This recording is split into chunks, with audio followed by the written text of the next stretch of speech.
In a small village nestled between rolling hills and fertile fields, there lived a young girl named Aisha. As the month of Ramadan approached, a sense of anticipation filled the air. For Aisha and her family, Ramadan was a sacred and cherished time. Ramadan, the 9th month of the Islamic lunar calendar, is a month of fasting, free reflection, and community for Muslims around the world. Aisha eagerly awaited the arrival of this special month, as it brought with it a unique opportunity for spiritual growth and connection with her faith.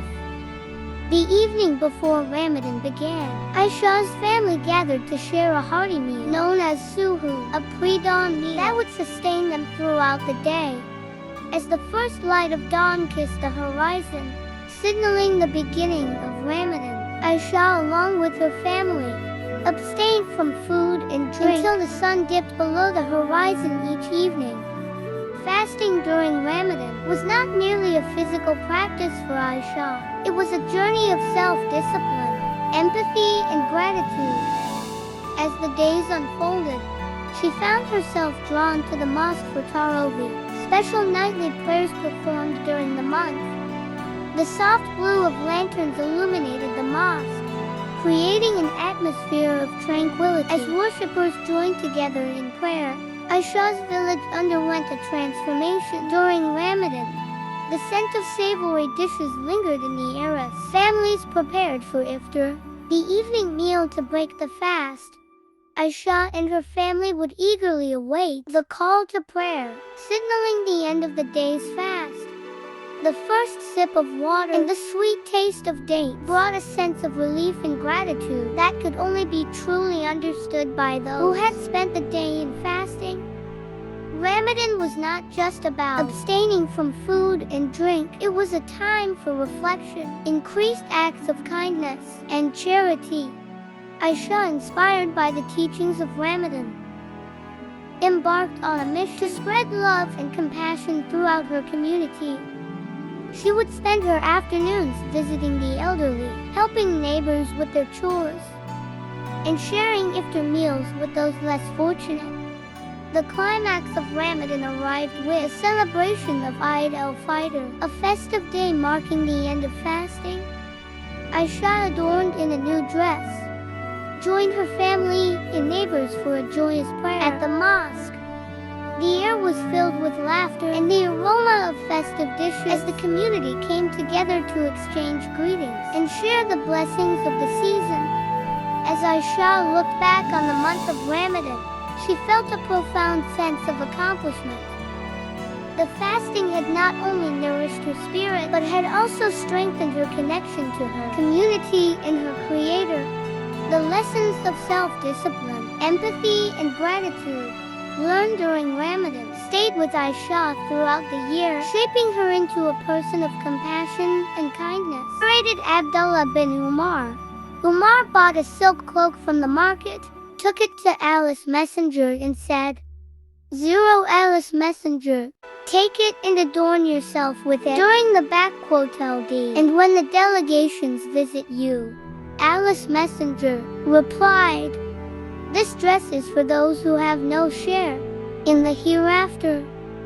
After a long period, Allah's Messenger sent to Umar a cloak of silk brocade. Umar came to Allah's Messenger, page BUH, with the cloak and said, Allah's Messenger, though, said that this dress was for those who had no share in the hereafter, yet you haven't sent me this cloak. Allah's Messenger said to him, sell it and fulfill your needs by it. Narrated Aisha. Allah's Messenger came to me house while two girls were singing beside me the songs of Booth, a story about the war between the two tribes of the Ansar, the Khazraj and Aus, before Islam. The Prophet, page BUH, laid down and turned his face to the other side. The Abu Bakr came and spoke to me harshly, saying, musical instruments of Satan near the Prophet. Alice Messenger, page BUH turned his face towards Hinan. Said, "Leave them." When Abu Baby came inattentive, I signaled to those girls to go out, and they left.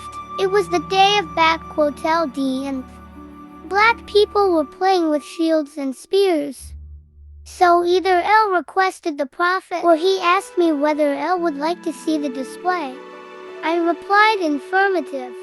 Then the Prophet, page B.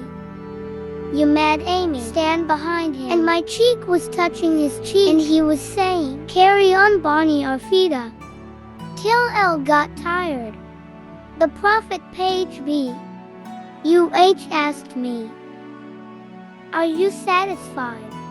Is that sufficient for you?" El replied in the affirmative, and he told me to leave.